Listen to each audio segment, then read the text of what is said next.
The idea of human rights is that each one of us, no matter who we are or where we are born, is entitled to the same basic rights and freedoms.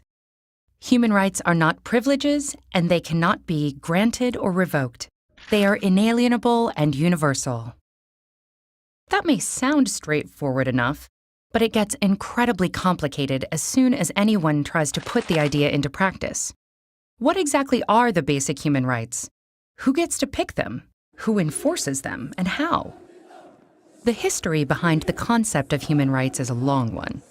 Throughout the centuries and across societies, religions, and cultures, we have struggled with defining notions of rightfulness, justice, and rights.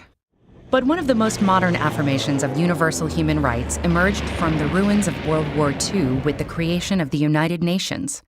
The treaty that established the UN gives as one of its purposes to reaffirm faith in fundamental human rights.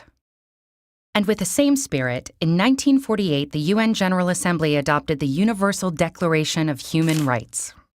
This document, written by an international committee chaired by Eleanor Roosevelt, lays the basis for modern international human rights law.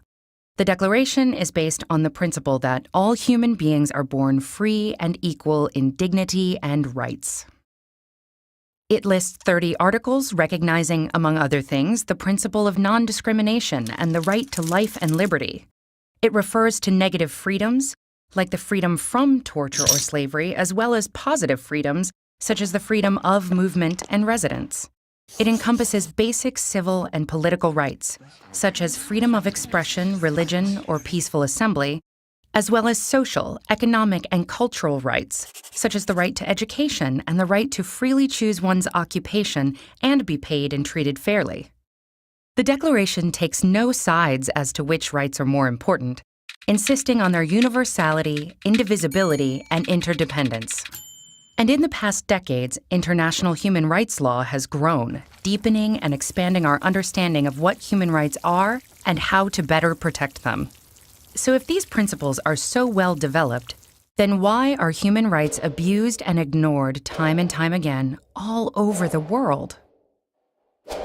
The problem, in general, is that it is not at all easy to universally enforce these rights or to punish transgressors.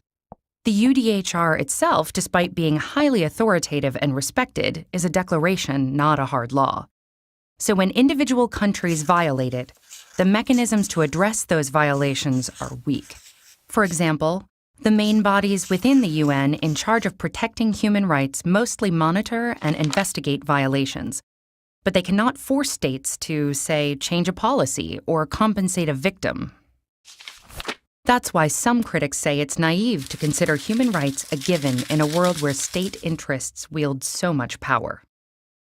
Critics also question the universality of human rights and emphasize that their development has been heavily guided by a small number of mostly Western nations, to the detriment of inclusiveness. The result? A general bias in favor of civil political liberties over socio-political rights, and of individual over collective or groups' rights. Others defend universal human rights laws and point at the positive role they have on setting international standards and helping activists in their campaigns. They also point out that not all international human rights instruments are powerless. For example, the European Convention on Human Rights establishes a court where the 47 member countries and their citizens can bring cases. The court issues binding decisions that each member state must comply with. Human rights law is constantly evolving, as are our views and definitions of what the basic human rights should be. For example, how basic or important is the right to democracy or to development? And as our lives are increasingly digital, should there be a right to access the internet? A right to digital privacy? What do you think?